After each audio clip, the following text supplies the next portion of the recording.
नाज़रीन, अवामी न्यूज़ में खबरन जो सिलसिलो जारी है। इन वक्त असीं तव्हांखे कंदकोट में खबर ॾींदा हलूं त कंदकोट में क़ाइदे अवाम यूनिवर्सिटी नवाबशाह खां महीनो अॻु सिविल इंजीनियर जी डिग्री हासिल कंदड़ नौजवान सरवर सब्ज़ोई जो वीडियो लिंक ते अहम पैगाम मां न्याज़ बजकाणी जे क़त्ल ते अफ़सोस करियां थो। न्याज़ बजकाणी जे क़ातिल वीडियो में सरेआम फायरिंग पिया कनि। हिननि सरेआम कंदकोट जे विच बाज़ार में न्याज़ खे क़त्ल कयो। वरी उन जी FIR मूं मथां ऐं मुंहिंजे पीउ मथां FIR दर्ज कराई वई आहे। असां न्याज़ जे नाहक खून ते दिली ॾुख रसियो। खुदारा असां लिखियल पढ़ियल नौजवान जो मुस्तक़बिल तबाह न कयो वञे। अवां असल कातिलनि खे गिरफ़्तार करियो त कंदकोट जो अवाम ख़ुशि थिए। हू कातिल आहिनि, हर रोज़ इंसानियत जा वेरी आहिनि। हिननि खे असां सां न मिलायो। तमामु सुजाग धुरियन सिविल सोसाइटी, सियासी समाजी, शागिर्द यूनियन, डॉक्टर, वकला बिरादरी मूं ते रहम जूं निगाहूं खणी मुंहिंजी मदद कनि।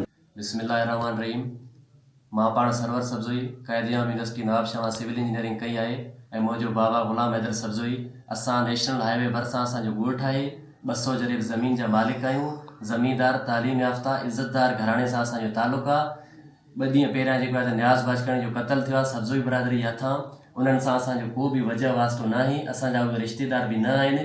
इन ॻाल्हि जी न्याज़ बजकाणी जे वारसनि खे बि ख़बर आहे त हुननि FIR कराई आहे असांजे मथां नाहक FIR उन्हनि छो कराई आहे। तव्हांजो जवान जंहिं क़त्ल कयो आहे, असांखे उन ते ॾुख आहे, नाहक क़त्ल थियो आहे, त तव्हां ओॾां वञो, कानूनी कार्रवाई उन्हनि जे मथां कयो। उहे क़बूल कनि था, सरेआम फायरिंग कनि था, ऐलानिया जंग कनि था। त हिकु ज़ाती मसइलो आहे तव्हांजो। तव्हां उन्हनि सां वञी करे जंग कयो। तव्हां उन जी आड़ में तव्हांजो मुड़ुसु नाहक क़त्ल थियो आहे, तव्हां नाहक जवान छो था फासायो। मां पाण सिविल इंजीनियरिंग कई आहे, पढ़ियल लिखियल आहियां। मुंहिंजे मथां हिकु खून जी FIR कराइण जो छा मक़सदु आहे? छा त इन सां न्याज़ बजकाणी जे वारसनि खे सुकून मिली वेंदो त नाहक क़त्ल जे बदिले में तव्हां नाहक माण्हुनि ते FIR कराईंदा वठो था? या मुंहिंजे बाबा ग़ुलाम हैदर जो हिन में कहिड़ो कसूर आहे? या जाम साहब जो हिन में कहिड़ो कसूर आहे? जंहिं क़त्ल कयो आहे उहे फ़ोननि ते ॻाल्हाइनि था, उहे साहबनि सां, पुलिस वारनि सां या मक़तूल जे वारसनि सां फ़ोन ते ॻाल्हाइनि पिया था, त तव्हां उन्हनि ते वञी करे एक्शन खणो, उन्हनि ते कानूनी कार्रवाई कयो। असांजे मथां नाहक FIR कराइण जो छा मक़सदु आहे? असांजा उहे माइट कोन्हनि, असांजा रिश्तेदार कोन्हनि। अली गोहर SHO ॾाणी जंहिंसां असांजो ज़मीनी तकरार आहे, असांजो पाड़ेसरी आहे, पाड़े में मसइला थींदा रहंदा आहिनि। उहो जॾहिं बि कोई कचे वारा मसइलो कनि था त असांखे पुलिस में इन्वॉल्व कराए थो ऐं उनजो जंहिंजो मसइलो थिए थो उनखे वञी करे चवे थो त हीअ उन्हनि जा माइट आहिनि। असां उन्हनि जा माइट कोन आहियूं, असांजो उन सां को बि वास्तो कोन्हे। हीअ शऊर जी बर्बादी आहे, हीअ शऊर जो क़त्ल आहे, हीअ तालीम जो क़त्ल आहे। अॼु हिकिड़ो इंजीनियर सरवर सब्ज़ोई जंहिंजे मथां खून जी FIR थी आहे, त सुभाणे बजकाणी क़ौम में 100 इंजीनियर हूंदा, कमीशन ऑफिसर हूंदा, 100 ऑफिसर हूंदा, उहे मुलविस थी वेंदा, उन्हनि जे मथां FIR थी वेंदियूं।